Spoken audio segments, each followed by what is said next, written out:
This is for the leaders, the visionaries, the hope bringers, kindness instigators. This is your place to get loved, poured into, activated, and inspired. Well, good morning.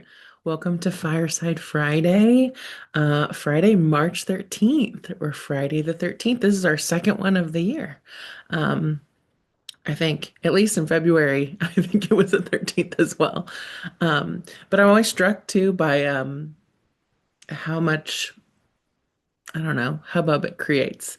I heard somebody talking the other day, like just passing them about, I'm not doing anything on Friday because it's so unlucky. And I thought that was so weird. So, because to me, I think if you're in the space, you might feel like a little bit of an outlier yourself. But I feel like actually 13 feels kind of lucky to me. So I don't know. It's all a matter of perspective, right? It's all a matter of how it interacts with us. Before I really get going here today, I just really wanted to invite you, whether you're here in the room or whether you're listening to the replay, that you just take a moment to kind of breathe into where you are. Just take a couple deep breaths. You can even put your hand on your heart if you would like, but just take a few deep breaths with me.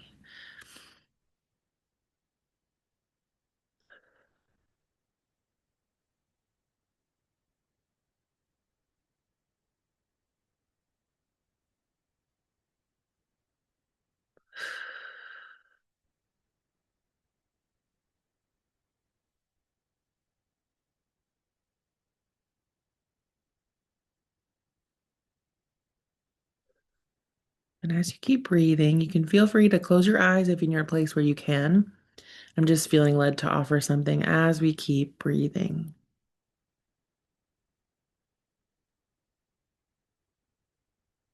There's a lot of differing energy for us today. Um, no matter where you find yourself, it feels like quite a spectrum. We have some who are really in the valley right now. For those of you who are feeling depleted, just know that you are supported. And it's okay to feel like you're in the valley. It's okay to also not know the direction that you need to go next. Right now, it feels mostly like you just need a little rest and recalibration. I'm hoping today Fireside will stoke some of that for you. But this also feels like it's been building up for a little while. So, rest, yes, getting good rest, but you may also need to really consider setting aside some time, whether that be a vacation or building it into your life intentionally in some way. That feels really important. You can't keep giving from the empty cup, and the reason that you feel so strained and so dark is really too because you don't have enough sustenance in you. We're going to talk a little bit about that today too. So if you are feeling on the end of that spectrum, in the valley right now, just know that help is always here for you. You are never alone. And it's okay to breathe right where you are. Your answers will come. And it's also this is also just important that you really do take this time and take this seriously. Because for some of you, this could also manifest in some your body's gonna show up and make you rest and give you a timeout. So and that's not to scare you. It's just our bodies are always helping steward things into our life. At least I feel like they are. They're such good advocates for us. And sometimes too, they recognize we need the time that we might not be taking. So they might sideline us a little bit, get our attention a little bit more in some way. Okay. Yeah, quite the gambit here. And you can feel free to keep your eyes closed or open them. I'm feeling led to open mine now. But yes, we also have some people in this middle liminal space, this space of not knowing what's coming around the corner. Um, and know this too, all our seasons and all our places serve a purpose. We're always ebbing and flowing.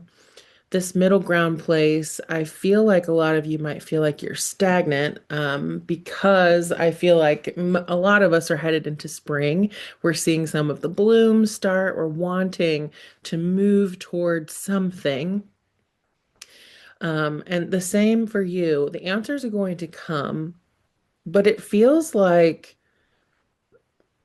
if you're feeling in this middle ground place, don't push, just allow, just be in the space in between. Um, really let yourself be here. Trust that you're going to have the momentum that you crave. But there is a slowness right now for whatever reason. Um, and you can trust that. You can trust that this waiting is for you. You're not procrastinating. You're not taking steps. You're actively waiting and participating in that wait. And that is action. I know a lot of us here in this space too crave momentum, crave forward movement. We want to be creating and doing and being. Um, and so that can feel a little backward to be still. But if you listen to Fireside last week, you know that sometimes, well, a lot of times, that stillness is really serving a purpose. It really is feeding something in us. Um, and it's just asking you to be in that space right now. That is something that you need. And it's going to make the difference in the momentum and the things that you want to create. Allowing yourself to be, even in the friction, letting yourself be frustrated, that feels important if that's how you feel, if you feel frustrated, to allow yourself to have those feelings also so that you can make space, and move through them.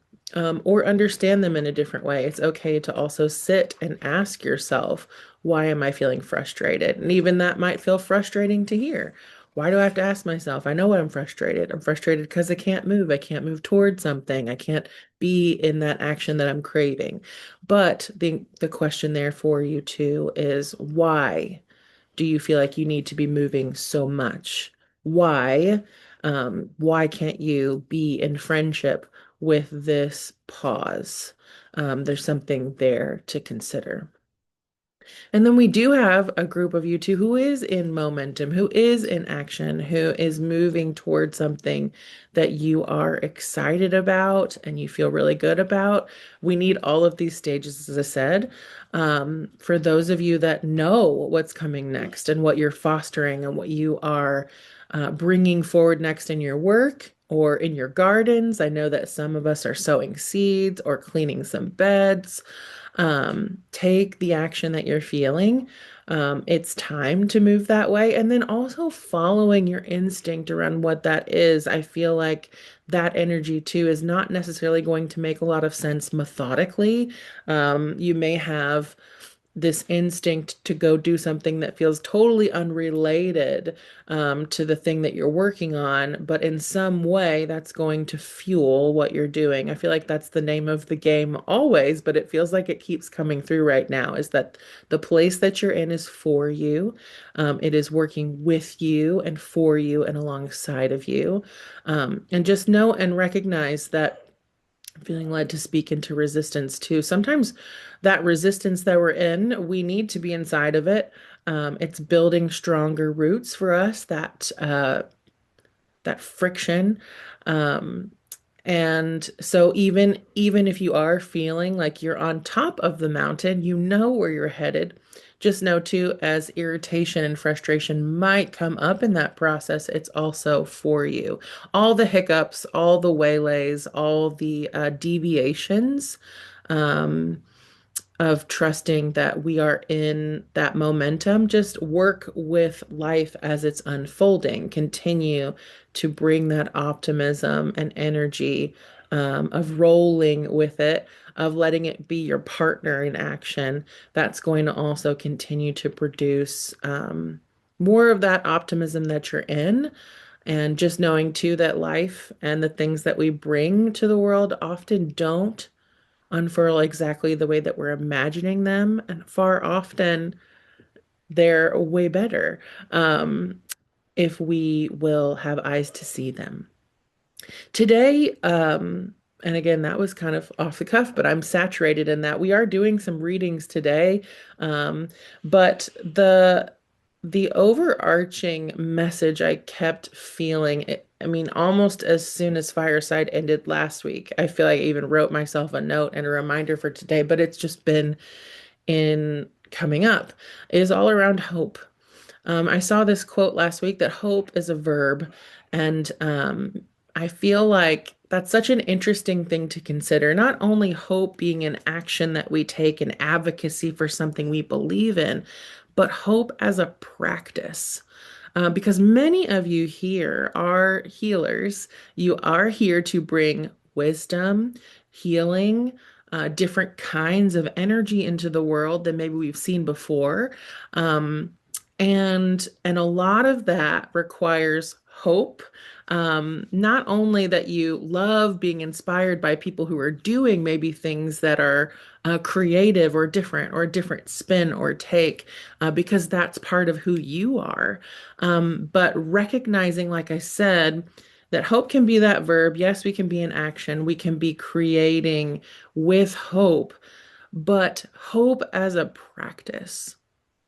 And what I mean by that is, how are we cultivating that in our life? How are we making space for hope? Just like we would ask ourselves, are we getting enough water? Or maybe we're not asking that and we should. Are we getting enough rest? Um, this feels really important at this time to really nurture our hope. Oftentimes, too, we're here bringing hope, leading through that creativity and that belief that something can change and be different. And we're modeling that. But how are we cultivating that in our daily life? How are we staying close to possibility, and whatever that means for us? Sometimes too, if you're in that valley space, sometimes you just need a little hope. You need a little bright beacon. How are you inviting that in these moments when you don't feel like you have enough stamina and you are feeling low? My encouragement to you is, again, to recognize, and again, almost all of you here listening are women. I have a few men who I know listen, but for the majority of you, you are women.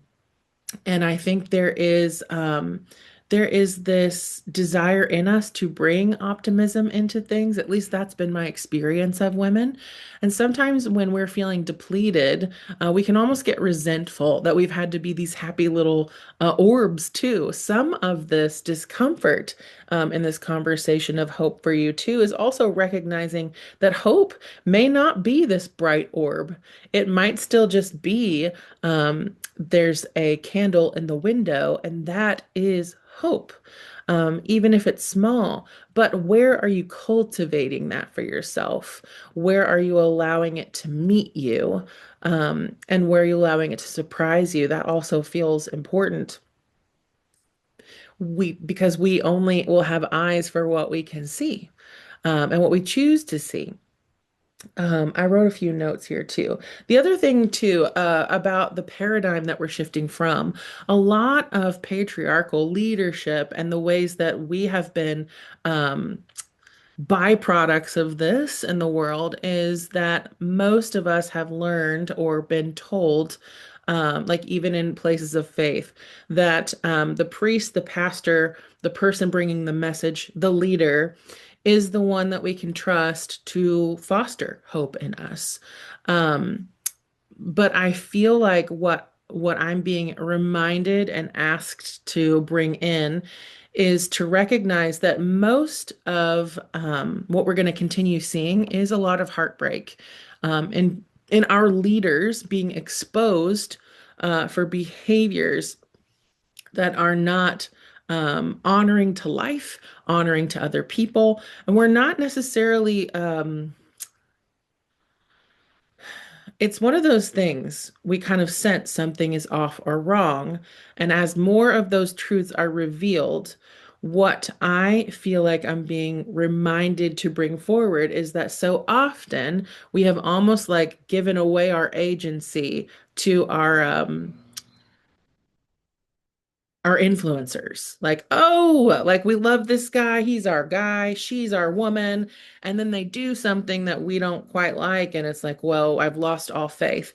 What I think we're being asked right now is to really recognize how we've been advocating or placing our hope or belief on people in front of us, leading us, performing sometimes in a lot of ways for us in ways that we think a leader looks and behaves, but really and truly, leaders and the leaders that will come through this feminine changeover, it is looking at embodied leaders, leaders who are here cultivating that hope for themselves, not asking someone else to be their hope, but here knowing, being, and understanding that we are here to foster that. We have a vital role in circle with one another. There's no one in the front of us who needs to be setting that example that we can all just fall behind. This is a group effort. This is one of the reasons, too, that we're seeing so much, I believe, of our systems failing is because we do not have people in charge and who are leading and creating these initiatives that truly are embodied in their own leadership, wisdom, and desires for what they want to infuse our communities with. Now, we may have that on a smaller government level, and in some places that you're in, you may be close enough to a leader who is embodied, who is connected to what they're doing, not because they want to show you how amazing they are, but because they are truly being invigorated by the work they're doing, even if they are depleted. And this also is part of how we bring this change of recognizing that even if we aren't recognized as a leader, that we are. That leadership as influence is just the sphere that we're inside of. It is the neighborhood you live in. You are always leading, always influencing, always cultivating. So, again, if we are ushering in this change, if we believe in the strength and power that we have in our collective leadership, that is different. And that also means that we also get to engage in different ways, believing that our stewardship of our hope, of our own gifts, is part of that. Not that we have to be recognized with a title, but instead that we recognize within ourselves what we are here to bring, that we have a vital voice, that we have medicine that the world needs. That requires our belief, participation, and cultivation in order to bring that forward. And recognizing too that a lot of the things that we may be consuming, this is also part, again, I feel like we've been here, but recognizing where are we sitting? Who are we sitting around? Who is influencing us at this time? Are they cultivating hope in us? Or something else. And it's okay if it's something else. But just really recognizing how you feel around who you're drawing near is really important if we're going to steward that, if we're really going to treat this as something that we are imbuing our work with, that we are leaning into, giving ourselves field trips and connecting to ways that hope feels more accessible. Um, Okay, just checking in here if I missed anything because it was just flowing through. So, all right, so we've got our readings today. Like I said, there's just a lot of gambit energy here. Run in the gambit. Um, Let me pull up my, I've got three cards for us here. Here we go. All right. Here's what we're looking at. Let me close out another window for myself. We have a rose, is our first card. Second card, it's like a yarn ball. And our last one is a rose bud. So again, if you're listening to the replay, the rose is kind of in orangey salmon color, and the yarn ball is multicolored, and the rose bud hasn't opened yet. It's just a little bud. It's green.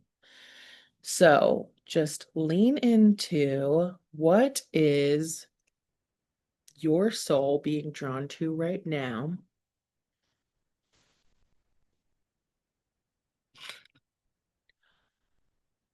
All right, feel free to pause if you need another moment. Our first one, our rose. If I can get it, here we go. We have, and these are all from the Angels and Ancestors Oracle deck. Our first card here is Summer, bask in joy and light. I'm going to read over the card with you. And then I am going to talk about things that came forward as I was sitting with that energy. So, summer, bask in joy and light. Rise up, open your wings and shine. Bring your projects and plans out into the light, into manifestation. Summer has always been recognized as a time for joy, for going on adventures and making memories. Flowers are in full bloom. Animals are enjoying the freedom of the wild summer days and nights, and people are taking holidays, basking in the sunshine, and being lifted energetically by the light and warmth. Just pausing here. Basking in the light feels really important for you right now. So making sure you're also getting lots of sunshine, that feels important. This is the perfect opportunity for you to enjoy the fruits of your labor. Light has come to banish the darkness. Clarity is arriving too, allowing you to know exactly where you are and how you can move forward. Angels and ancestor guides are encouraging you to enjoy this moment and not to rush forward, because this is a time for pleasure, enjoyment, and expansion. There is a great chance that you have extra energy, creativity, and inspiration at this time. Notice what is coming to you, as it is inspiration directly from the divine. When the summer card arrives in the future position of a spread or as the last card in a reading, it can also indicate that the coming summer will usher in important energies with regards to your question or intentions. So this was our first, and one of my first that I was sitting with today. I love this card. Bees remind me of my dad. He was very busy creating, but he loved the powerhouse of the bee, the pollinators. The reason that we have plants and food, these little worker bees. And what I love about this is that, if you picked this card, you know the direction that you're headed, and you can enjoy that. I think right now, because there is a lot of collective heavy energy, it can feel like you need to resist that or shy away from it. No, we need you to step fully into this light, because as you take flight, as you pollinate your flowers, as you lean into this, you are also creating hope in the world for those of us who may be waiting, who may also need inspiration, who need sparks, who need a little flame in the dark to see the light shining through. Every time that you are being in service to the work that you are craving to bring and showing up in the world, you are giving little winks and waves, for those of us that may feel like we're in a valley or in a middle space. This really is about moving toward what you're creating, and letting that essence of joy really shine through you. And we need that joy in our collective right now. Um, I love to. I'm just making sure. Yeah. Sharing your light, your words, and dreams means also inviting others who can join the movement. So there's another benefit of being vocal and visible with the things that you're moving toward. It's not only a beacon, and also going to energize you, but it's also going to invite other potential collaborators to your work, other worker bees who may feel aligned, who want to partner with you or create intentional spaces where you're bringing that collective energy together. And again, that's how we find one another. We stand, we shine our light, we show up. And so this is really part of that too. This is also how you're going to find funding or things that you may have questions about. That's really going to come from your visibility. And it feels really important that you take that action, whatever that looks like. So even if it is doing a live or sharing something today, like really take an action that is you sharing from your heart what you are moving toward and inviting other people to witness that because it is really, really important for your work, yourself, and your vitality. But it's also going to feed and nurture so much around you, even more than you could ever know. Okay. Next, we have our yarn ball. We've got the High Priestess here with the yarn ball. This was personally my card, in case you're interested. I always am curious when people are doing these readings. So I've resonated with all of them in different aspects, but this was the one I was drawn to. In fact, like this yarn ball, I've been sitting here for a couple of days feeling like I was going to do a pull, and I'm like, well, that's going to be the one for me. It's just like a fixation almost. It sits here on our table. It's a cat toy. Not that they ever really play with it, but it's available. So it's here. And what I love about this card too, if you see it, is it has a cat on the card. So, and just a little insight to me too, like I pick the items first before I draw the card.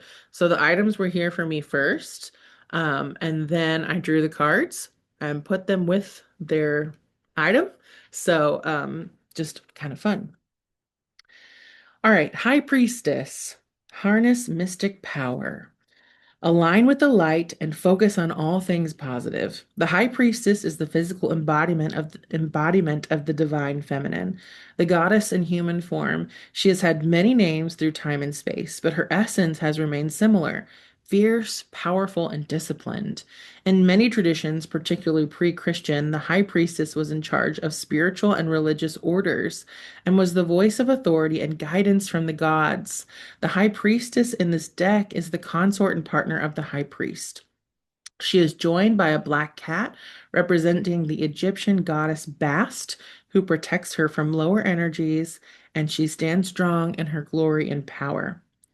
You are a mystic with the capacity to connect with energies that go beyond the human senses.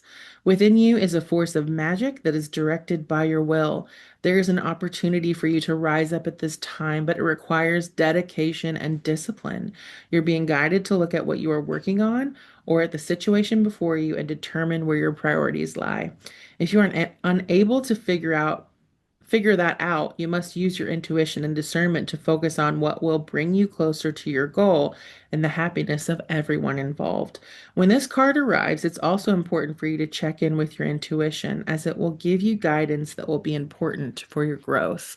This was really resonant for me and everything that I've been feeling lately. But I feel like it's important to, if you've chosen this card, for us to really focus on the vision and the place that we're headed. It's really important that we lean into that aspect of those things we feel that we're here to bring, and also looking at and considering who those things are for. If you're like me, there has been a lot of hesitation, whether it's family of origin, mostly for me, but there are other factors that can hold us back. It could be colleagues, your position and place that you are in your employment right now. Maybe that feels um, safer to funnel or foster your energy toward. And that doesn't mean that you can't continue in doing that, but it feels really important that you really listen to the guidance of your instinct and your knowing, because the things that you're here to birth and bring forward require, not they do require, but they're asking us to really be in service to those things so that we can really be the leaders and the movement shakers that we crave in those spaces that we want to see as we are becoming the things that we want to see and inviting that in and living that out. So focusing on the vision and on who it's for, not who it's not for, is also really important. You're made to be mystical in a world that needs to remember her magic now more than ever. And remember too, like magic, I found this so interesting. The more time that I've spent in nature and really recognizing that so much of our modern culture has divorced us from the magic of nature, from the wonder of being part of the natural world. And it's so amazing when we actually sit with her, that we can actually see parts of ourselves or be held in ways that we're craving that we're not actually getting from this digital landscape. Because yes, we can create things that serve that also interact in the digital sphere, but so often too, remembering that we are flesh and blood, we do have this connection to the physical world, and that if you are also feeling depleted, letting nature take care of you, spending time with her, asking her for her wisdom. For me, trees are huge, huge things. I was looking at a journal. I was this last Sunday, I took a group of women just to be with trees here in Louisville in a spot that we went to. And I was looking at a couple of things and I found an entry for myself from a journal from like, I don't know, 6 or 7 years ago or something. And I was talking about trees. I'm kind of obsessed with trees. But it's only something now that I'm really recognizing that, yes, I love trees, but there is something there for me in trees. And a fun fact that I learned about trees, and this is just a little bit of a side, but our word wisdom in the Germanic actually came from wood. Wise is the root, is the word for wood, which I thought was really special and something that I didn't know until last weekend when I was sitting with some information for the day that I put together.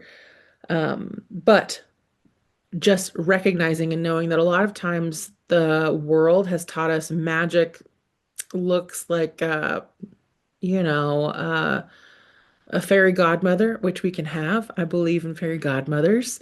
I believe in those souls here who are also helping us physically tend our lives, who bring hope and foster that in us in magical ways. But recognizing that magic is again what we choose to believe, what we choose to have eyes to see. So recognizing that we can foster this and fuel ourselves with that hope anytime we choose. We can always be closer to cultivating more hope if we choose to do that. That is a choice that we get to make. And yes, following your nudges. So for me, this card talks about discipline, about taking action, about being a steward of those things. And for me, I really have been kind of on myself for not writing as consistently. This has been an ongoing thing. And so last week I was like, okay, I'm going to get into a rhythm. And then all I have craved to do for days is watercolor. And that goes against my instinctual, like, okay, it's time to be disciplined. It's time to take that step. But if you remember, the card talks about following your instinct and intuition. And I have sat and written a little bit, but it has not been the same as when I've been doing watercolor. And the thing for that too is whether I know or recognize it, I know that art sometimes, well, oftentimes is activating different spaces in our brain. It's also integrating, it's making space for, it is working in tandem with, it is not against. So that creativity that we crave when we're in our leadership is also there for us, following those instincts. I have like a little, turn it to the side if you can see my camera. This is my little thing I'm working on right now. It's just like a little doorway. But that's something too that again, I found some time yesterday to just sit down and do because I've just been craving that. I don't know necessarily what that's for, but I trust that it's going to serve me. And that always hasn't been the case even my rational mind's like, that doesn't feel very disciplined. But if I'm focusing on the vision of what I'm cultivating, of what I bring to the table, I believe that our creativity and our spaces where we are creating are really rich, fertile soil that is needed. It is part of it. It's not something, it's not a reward. It's part of our being. It's part of how we do and become and hold the things that we are here to hold. Yeah, play and see what happens. So again, too, I mean, this whole ball, our little Walter's eyes got so big. I wonder if he'll go for it. You go chase it? He's like, no. He got interested for a second, but he's like chilling out over here too. If you have the video on, you can see him. He is just hanging with us today. Lola buried in the cushions back here behind me. But play, see what happens when you play, when you follow those nudges. Focus on where you're headed, focus on the magic you bring, play, follow your instincts. That is part of being disciplined, is following those instincts as well. All right, and then we have our last card here, the rosebud, which is the mountains. Stand your ground. These are kind of for our middle space people, is what I'm kind of feeling. Um, but here we go. So, mountains, stand your ground. Hold firm to what you believe in or are focusing on because it's absolutely right. Know that heaven and earth are supporting you. Mountains are strong and wise. They are rooted deep in the earth and reach high into the sky. They have been where they are for thousands of years. They have been home to animals. They have climbed by humans. They have seen seasons come and go. No matter what has happened to them, they have remained strong, immovable, and unshakable. And so they offer the spiritual energies of strength and resilience. Mountain energy is powerful because it's firmly rooted in the Great Mother and reaches high to the Great Father. If you're feeling challenged or pressured at this time, know that your spirit is more powerful than you think. You are resilient and grounded, and the energy and air of the mountains is giving you the unshakable strength to be who you are. Take time to root yourself deeply in the energy of the earth before welcoming in the energies of heaven. If you're not sure what you need to do next, the mountain card invites you to stay exactly where you are, talk things over with those around you, and know that change will come to you. You'll be whole and well at the end of this current situation, and it will not stand in the way of your future growth and expansion.